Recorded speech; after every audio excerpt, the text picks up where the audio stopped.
Salvation of India வழங்கும் ஜீவ வார்த்தை தேவ செய்தி. Pastor K. Moses Mariappan, Madurai. இந்த நாளிலும் கூட தொலைக்காட்சியிலும் ஆராதனையிலும் உங்களை எல்லாம் ஆண்டவருடைய வார்த்தையோடு சந்திப்பதில் மிகுந்த மகிழ்ச்சி அடைகிறேன். தொடர்ந்து ஆண்டவருடைய வார்த்தைகளை நீங்கள் கேட்க நம்முடைய யூடியூப் சேனலை விசிட் பண்ணுங்க. 3வது ஞாயிற்றுக்கிழமை தோறும் பார்வையற்றோர் மாற்றுத்திறனாளிகளுக்கு நலத்திட்ட உதவிகள் செய்யப்படுகிறது. இதற்காக ஒரு குடும்பத்திற்கு 885 ரூபாய் நாம் செலவிடுகிறோம். இதற்காக உங்களுக்கு கர்த்தர் பாரத்தை கொடுத்தா என்னோடு கூட தொடர்பு கொள்ளுங்கள். ஏன் இதை தொலைக்காட்சியிலையும் உங்களுக்காக வைக்கிற மறுபடியும்னா, சில குடும்பங்கள் கொடுத்துட்டு இருந்தாங்க. இப்போ சூழ்நிலைகள் காரணமாக சில குடும்பங்களால் கொடுக்க முடியல. ஆகையினாலே புதிய குடும்பங்கள் எழும்ப நீங்கள் ஜெபிங்க. ஒருவேளை உங்களுக்குள்ள அந்த பாரம் இருந்தால் எங்களோடு தொடர்பு கொள்ளுங்க. இந்த நாளிலும் என்ன பேசலாம் ஆண்டவருடைய வார்த்தைய அப்படின்னு சொல்லி ஆண்டவர்கிட்ட கேட்டேன். எனக்கு அநேக பேரண்ட்ஸுகளை தேவன் காமிச்சு கொடுத்தார். அநேக பேரண்ட்ஸ் எங்கிட்ட வைக்கிற ஜெப குறிப்பு, ரெக்வஸ்ட், விண்ணப்பங்கள், பேசும்போது பழகும்போது சொல்றது காரியங்கள், இப்படி பல காரியங்கள் சொல்லலாம் இந்த காரியத்தில். சரி, அப்போ ஆண்டவர்கிட்ட கேட்டேன், ஆண்டவரே இப்படி அந்த நாட்கள்லையும் இருந்திருக்கு, இன்னைக்கு இருக்கு, இது நான் சொல்லியாவது மாறுமா அப்படின்னு விசுவாசத்தோடு உட்கார்ந்து ஆண்டவர்கிட்ட கேட்டேன். கடந்த சில நாட்களில் எனக்கே சில காரியங்களில் என்னை சரிப்படுத்திக் கொள்ள ஆண்டவர் உதவி செய்தார்.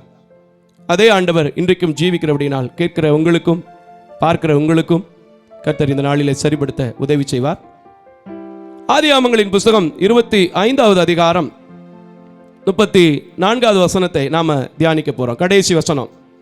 நிறைய பேருக்கு நினைக்கலாம், எப்பவுமே ஆதி ஆகமம் தானா? ஆதி ஆகமத்தில் இருக்குன்னு அச்சய பாத்திரம் அதை இப்படி கொட்டி கொட்டி கவுக்க கவுக்க என் காதில் வச்சு கேட்க கேட்க வந்துக்கிட்டே இருக்கு. ஏன்னா வேதம் எப்படி இருக்குன்னா, தேனிலும் தேன் கூட்டிலிருந்து ஒழுகுகிற தெளி தேனிலும் மதுரம் உள்ளதா இருக்கு. அந்த மதுரத்தை ருசிச்சாதான் தெரியும், அப்படி தடவி பார்த்தா தெரியாது. சில பேர் தேன் ராட்டை பார்த்துட்டு பயப்படுவாங்க, அது கொட்டத்தான் செய்யும். ஆனால் ஒரு கொட்டு வாங்கி நீங்கள் அந்த தேனை எடுத்து நக்கிட்டீங்கன்னு வச்சுங்களேன், அந்த சுவையே வேற. அப்படித்தான் ஆதியாகமத்தை நீங்கள் பார்க்கும்போது அப்படி புஸ்தகமாக தெரியும், 50 அதிகாரமாக தெரியும், நிறைய வசனம் இருக்கு அப்படி தெரியும். அந்த நிறைய வசனத்துக்குள்ள உள்ள போய் படிச்சிங்கன்னா விஷயம் விளங்கும். அல்லேலூயா. வாசிங்க இப்ப. அப்பொழுது யாக்கோபு ஏசாவுக்கு அப்பத்தையும் கூழையும் கொடுத்தான். அவன் புசித்து குடித்து, இப்பதான் பாயிண்ட்குள்ளே வரப்போறோம், பின்பகுதிதான் நமக்கு பாயிண்ட். புசித்து குடித்து எழுந்திருந்து போய்விட்டான். இப்படி ஏசா தன் சேஷ்டபுத்திர பாகத்தை அலட்சியம் பண்ணினான். இன்னைக்கு நிறைய பேரண்ட்ஸ் அப்படின்னு சொன்னேன் பாத்தீங்களா, அது இங்கே தான் இருக்கு விஷயம். பெற்றோர்களை பிள்ளைகள் இன்னைக்கு நிறைய பேர் என்ன செய்கிறாங்கன்னா அலட்சியம் பண்ணுகிறாங்க. சரியான முடிவுகளை பேரண்ட்ஸ் சொன்னாலும் பிள்ளைங்க இன்னைக்கு நிறைய பிள்ளைங்க என்ன பண்ணுறது இல்லைன்னா ஒபே பண்ணுறது இல்லை. இன்னைக்கு இந்த ஏசாவை பார்க்கும்போது தன்னுடைய சொத்தை அலட்சியம் பண்ணினார்னு பார்க்குறோம்.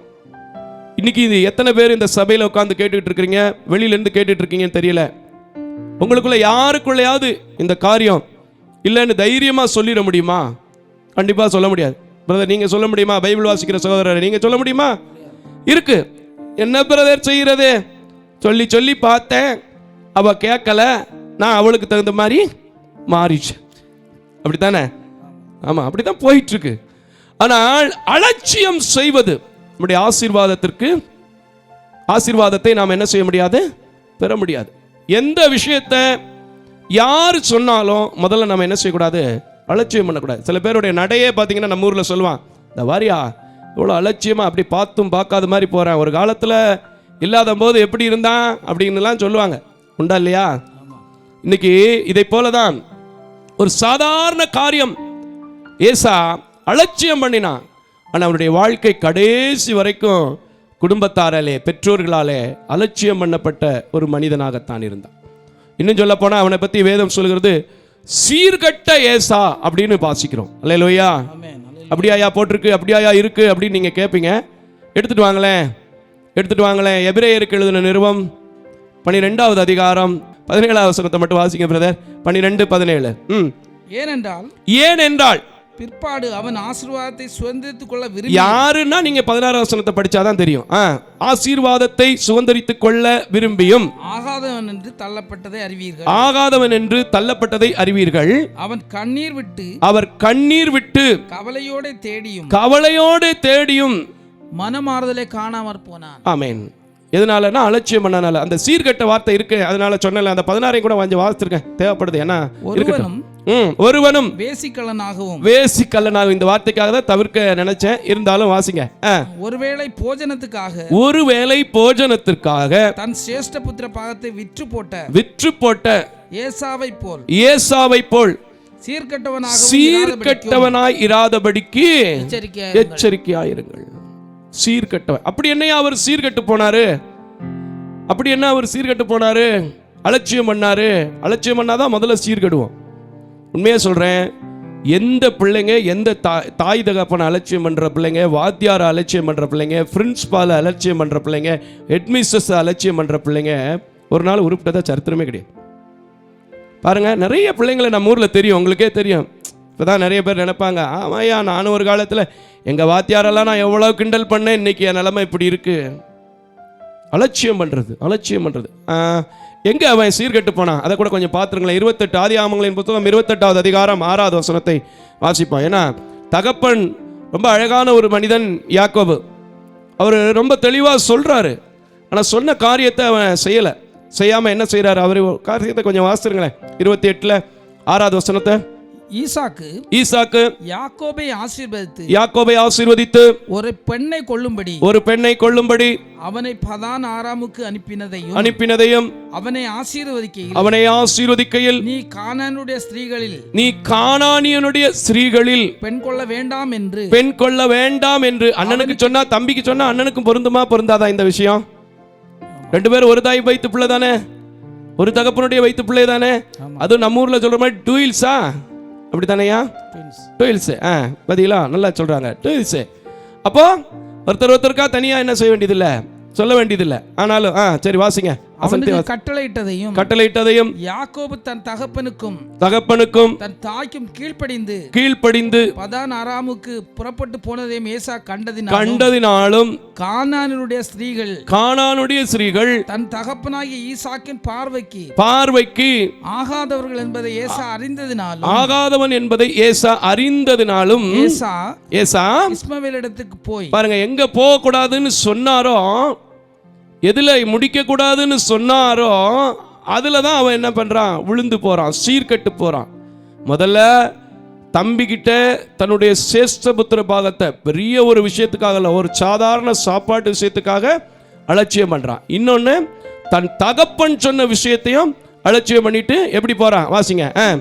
இஸ்மவேல் இடத்துக்கு போய் தனக்கு முன்னிருந்த மனைவிகளும் அங்க போட்டிருக்கிறத பாருங்க. மனைவிகள் அப்படின்னா எப்படிங்கய்யா? உண்மையா பன்மையா? பன்மை. மனைவிகளும் அன்றி ஆபிரகாமுடைய குமாரனாகிய இஸ்மவேலின் குமாரத்தியும் நெபாயோத்தின் சகோதரியுமாகிய மெகலாத்தையும் விவாகம் பண்ணினான். அதனாலதான் அவனுக்கு போடப்பட்டிருக்கு, அவன் சோத்துக்கு வித்த பயம் மட்டும் இல்ல, தன் தகப்பன் தாயும் அலட்சியம் பண்ணின சீர்கட்டின கெட்ட ஏசாவை போல இராமல் இருக்க எச்சரிக்கையாயிருங்கள். இன்னைக்கு இது ஏசாவுக்கு சாதாரணமா ஒரு சொத்து பிரச்சனைக்காக சொல்லப்பட்டுட்டு, நம்ம குடும்பத்தில் இன்னைக்கு எத்தனை பிள்ளைங்க எத்தனை காரியத்தில் அதுல இன்னைக்கு வாலிப பிள்ளைகள் பார்த்தீங்கன்னா ரொம்ப மோசமான ஒரு கண்டிஷன்ல போயிட்டு இருக்கு. நிறைய தாய்மார்கள் நல்ல வாலிபத்தில் சர்ச்சில் கொயரில் பாடின பிள்ளைங்க கூட, நல்ல காலேஜ் நல்ல ஸ்கூலில் கஷ்டப்பட்டு படிக்க வச்ச பிள்ளைங்க கூட என்னுடைய வாழ்க்கையில் பேரண்ட்ஸை அலட்சியம் பண்ணுற பிள்ளைகள் நிறைய வந்துருச்சு. அப்படி ஏதாவது அலட்சியம் பண்ணிட்டு போய் ஒரு நல்ல முடிவு வருது, நல்லபடியாக வாழ்க்கையில் செட்டில் ஆகிறாங்களா அப்படின்னு பார்த்தா நிறைய பேருடைய வாழ்க்கையில் அப்படி இல்லை. இதில் வேதத்திலே ஒருத்தர் இருந்தார், நம்மால் இருந்தார். யாரு?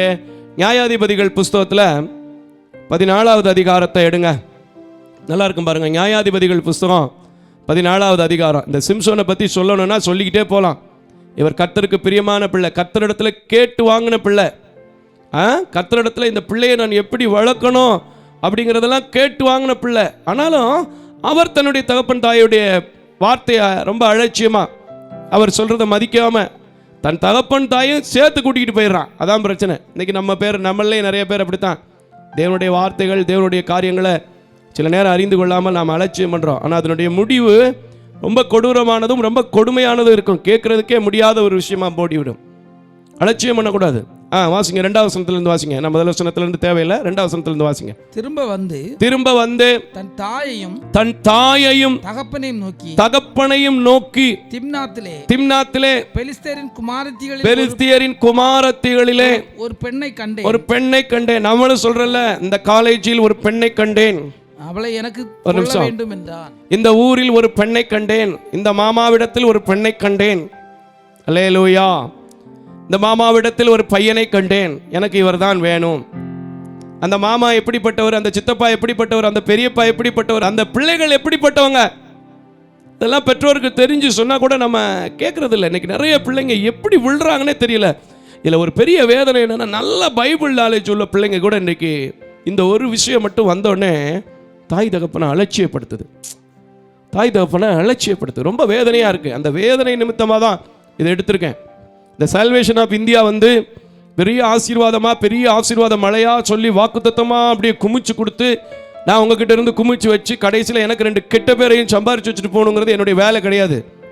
அது கர்த்தர் கொடுத்தா நீங்கள் கொடுக்கணும். கர்த்தர் கொடுக்கறத வச்சு இந்த ஊழியத்தை பண்ணிட்டு போயிடுவேன். ஆனால் ஒவ்வொரு வாரத்திலும் எனக்கு கர்த்தர் உணர்த்துகிற காரியம், குடும்பங்கள் சீர்பெற வேண்டும், பிள்ளைகள் சீர்பெற வேண்டும், ஊழியர்கள் சீர்பெற வேண்டும், ஊழியங்கள் சீர்பெற வேண்டும்.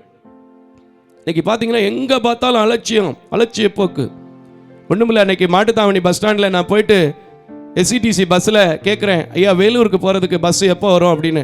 அவர் சொல்கிற பதில், என்னை பார்த்து சொன்னாரோ பார்க்காம சொன்னாரோ, நான் ஒரு ஊழியக்காரனாக இருக்கனால அவர்கிட்ட எந்த மாறுத்தரமும் பேசலை.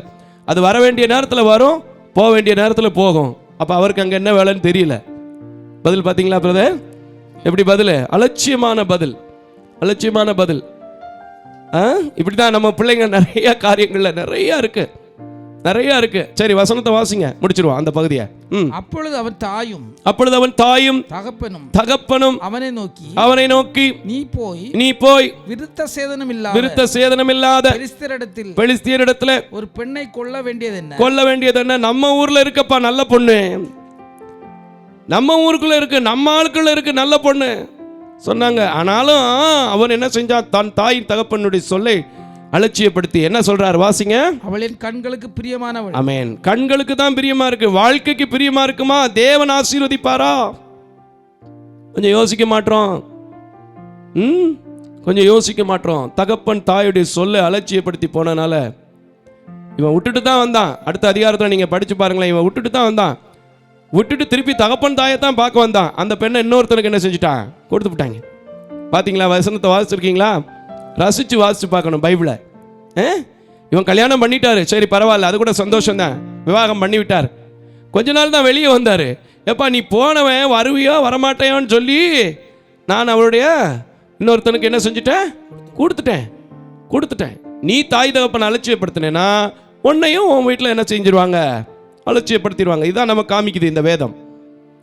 நமக்கு இந்த வேதம் காமிக்குது. அல்லேலூயா. எந்த காரியத்தையும் அலட்சியப்படுத்தக்கூடாது. இன்னைக்கு நிறைய பிள்ளைங்க கடைசி வரைக்கும் படிக்கிறது இல்லை.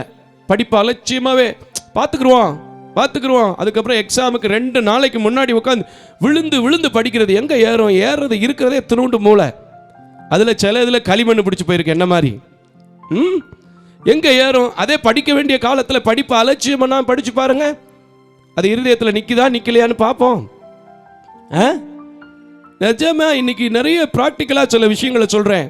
சின்ன காரியங்களில் கூட இன்னைக்கு சாதாரணமாக நம்ம ஒபே பண்ணுறதே இல்லை. தாய் தகப்பனுக்கு சாதாரணமாக டீச்சர்ஸ்க்கு நம்ம ஒபே பண்ணுறதே இல்லை. சாதாரணமாக நம்ம ஹையர் அட்வைசர்ஸ்க்கு ஒபே பண்ணுறதே இல்லை. அலட்சியமான வேலைகள், அலட்சியமான கல்வி, அலட்சியமான குடும்ப வாழ்க்கையை இன்னைக்கு நமக்கு போயிடுச்சு. நிறைய வீட்டில் கணவன்மார்கள் மனைவிமார்கள் சொல்கிற காரியம், ஐயா நான் என் வீட்டுக்காருக்காக கஷ்டப்பட்டு எவ்வளவோ நான் வேலைக்கு போயும் கூட வந்த உடனே வீட்டில் சாப்பிடணுமே அப்படின்னு சொல்லிட்டு நான் சமையல் பண்ணி சாப்பிட வச்சுட்டு காத்துட்டு இருப்பேன். அவர் வந்து ரொம்ப அசால்ட்டா நான் சாப்பிட்டு வந்துட்டேன், நீ போய் பேசாம பாடு அப்படின்னு சொல்லுவார். எனக்கு ரொம்ப வேதனையா இருக்கியான்னு சொல்ற பெண்களை பார்க்குறேன். அதே மாதிரி ஆண்கள் நிறைய பேர் உண்டு. தன்னுடைய மனைவியோட தன்னுடைய காரியங்களை சொல்லி பகிர்ந்து எங்கேயாவது கூட்டிகிட்டு போகணும், எதாவது ஒரு வெக்கேஷன் போகணும், எங்கேயாவது ஒரு நல்ல இடத்துக்கு போகணும், எங்கேயாவது ஒரு சர்ச்சுக்கு போகணும், ஏதாவது ஒன்று காரியம் செய்யணும்னா டக்குன்னு போக முடியாது. போயா பார்த்துக்குருவோம். அசால்ட்டான ஒரு அலட்சியப்படுத்துறது. நம்ம அலட்சியப்படுத்தும் போது நம்மை சுற்றி வாழ்கிற பிள்ளைகளும் அதை என்ன செஞ்சிருது? அலட்சியப்படுத்தி அலட்சியமாகவே வாழ்ந்து விடுகிறது. அல்லேலூயா. பாருங்க, இவன் அலட்சியப்படுத்தினா தன் தாய் தகப்பனை, இவன் அலட்சியப்படுத்தினா தன் தாய் தகப்பனை, இவனை என்ன செஞ்சிருச்சு? அவன் ஊர்ல அவன் பொண்ணு கட்டின இடத்துலயே அலட்சியப்பட வேண்டியதாகி போச்சு. இன்றைக்கும் இதை கேட்டுக்கொண்டிருக்கிறேன் அன்பான தேவ ஜனமே. இந்த கடைசி நாட்கள் தேவனுடைய வசனத்தை கூட இன்னைக்கு ரொம்ப அலட்சியப்படுத்துறோம். பைபிள் எடுத்துட்டு வர்றதுக்கு மனசு இல்லை, சர்ச்சுக்கு பைபிள் எடுத்துட்டு வர்றதுக்கு மனசு இல்லை, செல்போன் எடுத்துட்டு வந்துக்கிறோம். சர்ச்சில் பைபிள் போட்டி வச்சா கலந்துக்கிறது இல்லை, சர்ச்சில் பாடுறதுக்கு இன்னைக்கு ஆட்கள் இல்லை, குறைஞ்சிக்கிட்டு வருது. நிறைய விஷயங்கள் இன்னைக்கு அலட்சியமா செய்யறோம். சபையில் அந்த காலத்துல ஒரு நற்கருதனை ஆராதனைனா எவ்வளவு பவ்யமா எவ்வளவு அமைதியா இருக்கும் சபை. இன்னைக்கு ஒரு அமைதியே இல்லாம போச்சு. அலட்சியமா செய்யற காரியம். கர்த்தருடைய பந்தியே பார்த்தீங்கன்னா ரொம்ப அலட்சியமா போயிட்டு இருக்கு.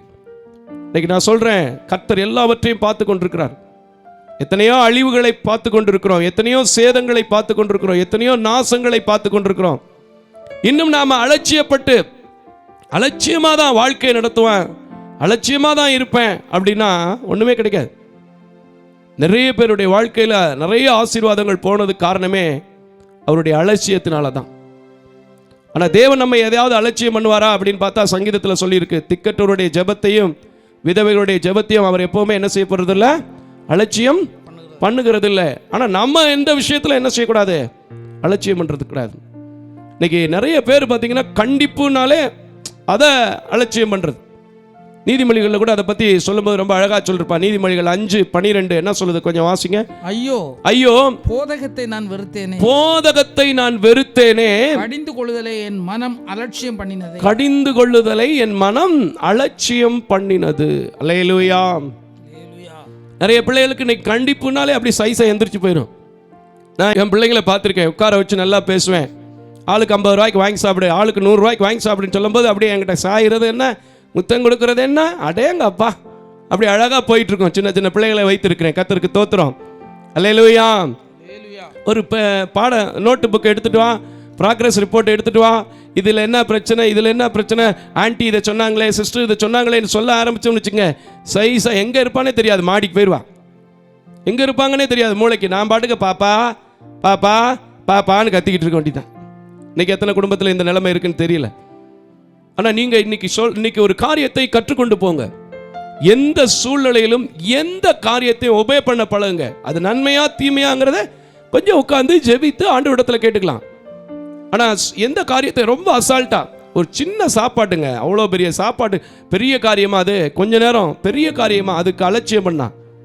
அது மாத்திரம் இல்லை, தன் தகப்பன் தாய் சொன்னது, கானானிய பெண்ணிடத்துல போகணுமா போகக்கூடாதா சொன்னாரா? எப்படி சொன்னாரு தெரியும்ல.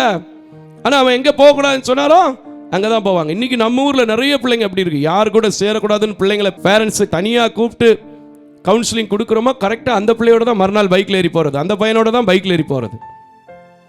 ஏன் தெரியல. ஆனால் வாழ்க்கையில் ஒரு நாளும் ஆசீர்வாதத்தை கொண்டு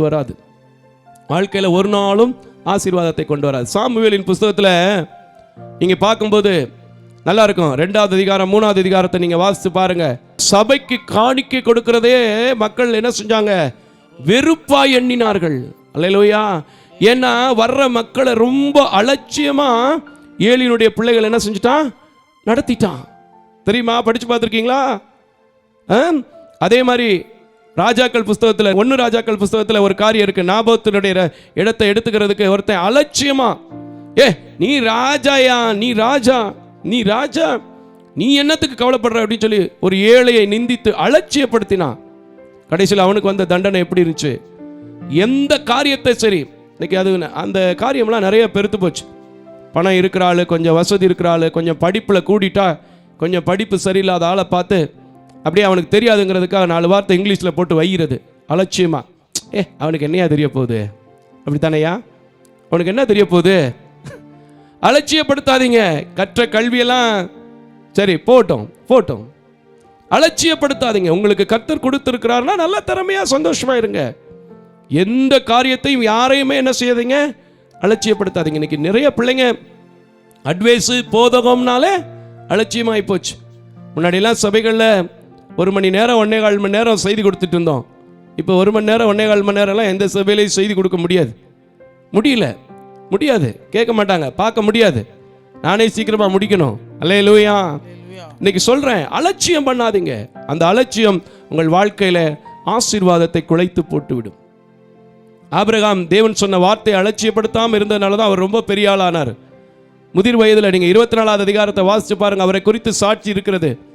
முதிர் வயலும் அவர் என்ன செய்திருந்தாரு, ஆசீர்வதிக்கப்பட்டிருந்தாரு. தேவனுடைய வார்த்தை அசட்டை பண்ணினா மரணம் வந்திருக்கு தெரியுமா உங்களுக்கு? அதே 2 ராஜாக்களின் புத்தகம் 7வது அதிகாரம் வாசித்து பாருங்க. எலிசாவுடைய வார்த்தை வருகிறது, அதை அலட்சியம் பண்ணுகிறான் ஒருத்தன். தேவன் வானத்திலிருந்து மதகுகளை திறந்தாலும் கூட இப்படி நடக்காதுப்பா நான் ஒருத்தன், அதை நீ கண்களால் காண்பாய், நீ என்ன செய்ய மாட்ட, புசிக்க மாட்ட, செத்து போவ அப்படின்னுச்சு. உண்மையாக சொல்கிறேங்க, படிப்பை அலட்சியம் பண்ணவங்க, வேலையை அலட்சியம் பண்ணவங்க, தன்னுடைய குடும்பத்தை அலட்சியம் பண்ணவங்க நிறைய பேர் எனக்கு தெரியும் வீதிகளில் இருக்கிறாங்க. படிக்கக்கூடிய வயசில் கட்டாயமாக படிங்க. கிடைச்சிருக்கிற வேலையை, சின்ன வேலையோ பெரிய வேலையோ, கவர்மெண்ட் வேலையோ தனியார் வேலையோ, அதை அலட்சியம் இல்லாமல் செய்யுங்க. கர்த்தர் உங்களை ஆசீர்வதிப்பார். நிறைய பேர் பார்த்துருக்கேன், 10:30 ஆபீஸ்னா 10:15 தான் வீட்டை விட்டே கிளம்புவாங்க. அப்புறம் போய் சருன்னு போய் எங்கிட்ட முட்டி மோதி எந்திரிச்சு போகிறது. அல்லேலூயா. அலட்சியமாக செய்கிறது நிறைய காரியங்கள். சர்ச்சுக்கு இன்னைக்கு எப்படி வர்றீங்க, அலட்சியமாக போவோம் 2 பாட்டு பாடட்டும், போவோம் மாசஸ் சத்தம் கேட்கட்டும். அல்லேலூயா. அலட்சியப்படுத்துறது, சபையை அலட்சியப்படுத்துகிற மக்கள் இருக்காங்க, வீட்டை அலட்சியப்படுத்துகிற மக்கள் இருக்காங்க, வேலையை அலட்சியப்படுத்துகிற மக்கள் இருக்காங்க. இன்னைக்கு நான் பைபிள்ல இருந்து நிறைய காரியங்களை சொல்ல நினச்சேன், ஆனால் எனக்கு தோணலை, வேண்டான்னு தோணுது. அதனால கர்த்தர் உங்களுக்கு உணர்த்தணும். நீங்கள் அந்த காரியத்தெல்லாம் படித்து பாருங்கள், ராஜாக்கள் புஸ்தகத்திலாம் படித்து பாருங்கள். ரொம்ப அசால்ட்டாக செஞ்சாங்க, ரொம்ப அசால்ட்டாக அவனை ஒடுக்குனாங்க, அலட்சியப்படுத்தினாங்க. என்ன நடந்துச்சு முடிவு? நாய்கள் நக்கின ஸ்தலத்தில் உன் ரத்தத்தையும் நக்கும் என்று சொல்லப்பட்டது. இந்த சிம்சனுடைய வாழ்க்கையை பாருங்க, தாய் தகப்பனை அலட்சியப்படுத்தினால கடைசியில் அவனுடைய கண்கள் புடுங்கப்பட்டு போய் நின்னான். உங்களுக்கெல்லாம் தெரியும். இன்றைக்கும் இதை கேட்டுக்கொண்டிருக்கிற என் அன்பான தேவ ஜனமே, அலட்சியம். ஏசா தன் சேஷ்டபுத்திர பாகத்தை அலட்சியமா எண்ணினான்னு பார்க்கிறோம். இன்னைக்கு நீங்க எந்தெந்த காரியத்தை அலட்சியமா எண்றீங்கன்னு எனக்கு தெரியாது, ஆனா உங்களுக்கு தெரியும் உங்க காரியம். யாருக்குமே நம்ம செய்யற காரியம் தெரியாம இருக்குன்னு சொல்லவே முடியாது. இன்னைக்கு நீங்க சீர்கெட்டவனாய் இருக்கக்கூடாது, சீர் பெற்றவர்களாய் மாறணும். அதுக்காக தான் சொல்லிட்டு இருக்கிறேன். இன்னைக்கு நீங்க ஆண்டவர்கிட்ட ஒப்பு கொடுத்து நம்ம ஜெபிக்க போறோம். எல்லாரும் எழுந்து நிற்போம். ஹல்லேலூயா. இயேசுவே, முதலாவது உம்முடைய வசனத்தை நான் அலட்சியம் பண்ணக்கூடாது. வசனத்தை படிக்கக்கூடிய நேரத்தில் வசனத்தை படிக்கணும், ஜெபிக்கக்கூடிய நேரத்தில் ஜெபிக்கணும், சர்ச்சுக்கு வரக்கூடிய நேரத்தில் சர்ச்சுக்கு வரணும், கிளாஸில் நான் படிக்கக்கூடிய நேரத்தில் படிக்கணும், ஆபீஸில் வேலை பார்க்கக்கூடிய நேரத்தில் அந்த வேலையை அலட்சியமாக பண்ணி என் வேலையை நான் இழந்துடக்கூடாது. நிறைய பேர் இருக்கீங்க, எத்தனையோ காரியம் உங்களுக்கே தெரியும். இன்னைக்கு எல்லாவற்றையும் ஒப்பு கொடுத்து, ஆண்டவரே, அந்த ஏசாவை போல அல்ல, ஏலியின் பிள்ளைகளை போல அல்ல, எசபேலை போல இல்லை, ஆபிரகாம் உம்முடைய வார்த்தைக்கு அஜாக்கிரதையா இல்லாம, அலட்சியமா இல்லாம, அவர் முதிர் வயதிலும் சாட்சியாய் நின்னதை போல, சாமுவேல் தன் குமாரர்களை கொண்டு முதிர் வயதிலும் சாட்சியாய் நிறுத்தினதை போல என்னைய கூட ஒரு சாட்சியாய் நிறுத்துங்க. இது ஒரு எச்சரிப்பின் வார்த்தையாய் நான் நினைத்துக் கொள்கிறேன், எடுத்துக்கொள்கிறேன். என்னுடைய வாழ்க்கையில் இதுவரைக்கும் என் தொழிலை நான் அலட்சியமா செஞ்சதுனால கடன் வந்திருக்கு, என் தொழிலை, என் பிஸ்னஸ் நான் அலட்சியமா செஞ்சதுனால வட்டி வாங்கிட்டு இருக்கிறேன். இதையெல்லாம் இன்னைக்கு அடைக்கிறதுக்கு என்னுடைய அலட்சிய குறைவு, என்னுடைய காரியங்கள் எதில் இருக்குன்றத எனக்கு காமிச்சு கொடுத்துருக்குறீங்க அப்படின்னு சொல்லி ஆண்டவர்கிட்ட ஒப்பு கொடுத்து அப்படியே நம்ம ஜெபிப்போமா? உமக்கு மகிமை தருகிறோம், உம்மில் நான் மகிழ்ச்சி அடைகிறோம்.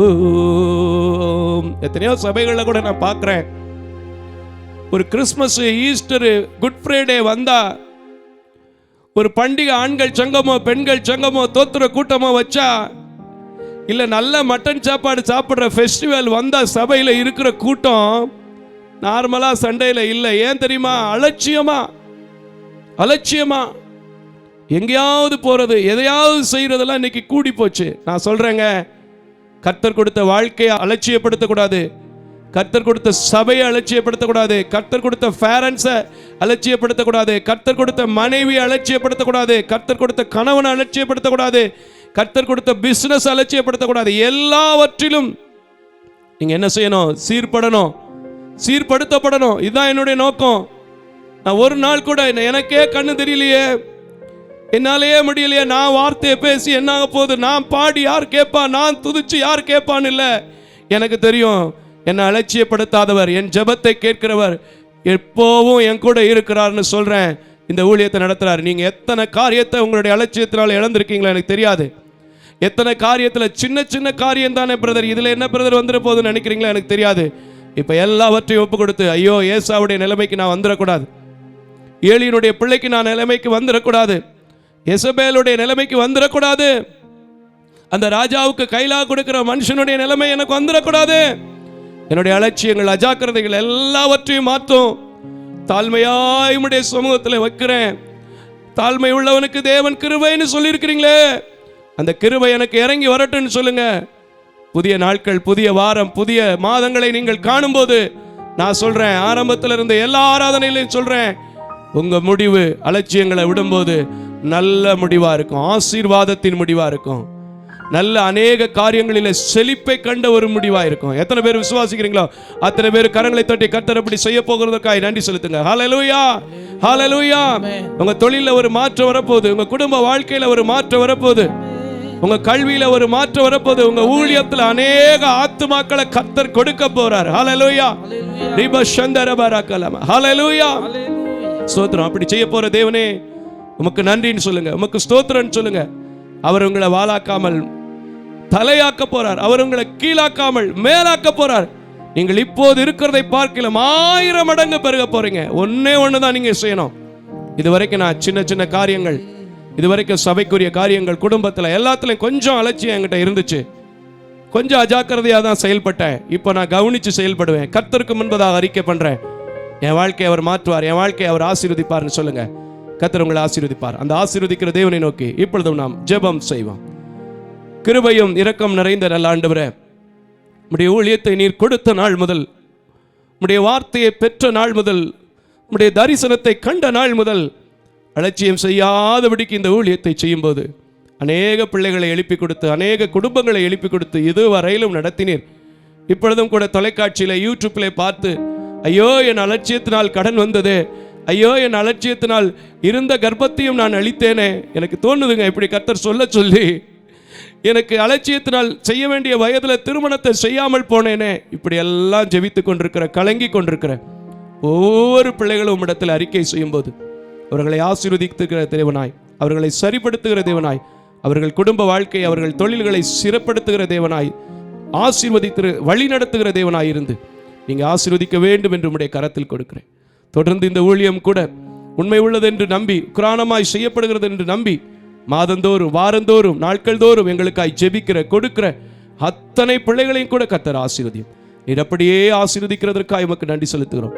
நான் இந்த ஆராதனையிலிருந்து கடந்து சென்றாலும் ஆண்டவரே, உம்முடைய வார்த்தை கேட்ட பிள்ளைகள், எங்களோடு சேர்ந்து ஆராதித்த பிள்ளைகளோடு கடந்து செல்லாத நேச கிருபை, அன்பு, சமாதானம், இரக்கம் எப்பொழுதும் இருக்க நீங்க கிருபை செய்ய வேண்டும் என்று இரட்சகராம் இயேசுவின் நாமத்தில் ஜெபிக்கிறேன் நல்ல பிதாவே. ஆமேன், ஆமேன், ஆமேன். தேவ தரிசனத்தோடு செயல்படும் இவ்வூழியத்தினை உங்களது உதாரத்துவமான காணிக்கைகளால் தாங்க விரும்பினால் M Ranjith Kumar, Keputhur branch, state bank of India, account number 338642464882, IFSC code SBIN 00155569. உங்களது 24 மணி நேர ஜெப தொடர்புக்கு pastor K Moses Mariappan, 2/26 SP Natham அஞ்சல், திருமங்கலம் தாலுகா, மதுரை மாவட்டம் 625706. Phone number 9360383940.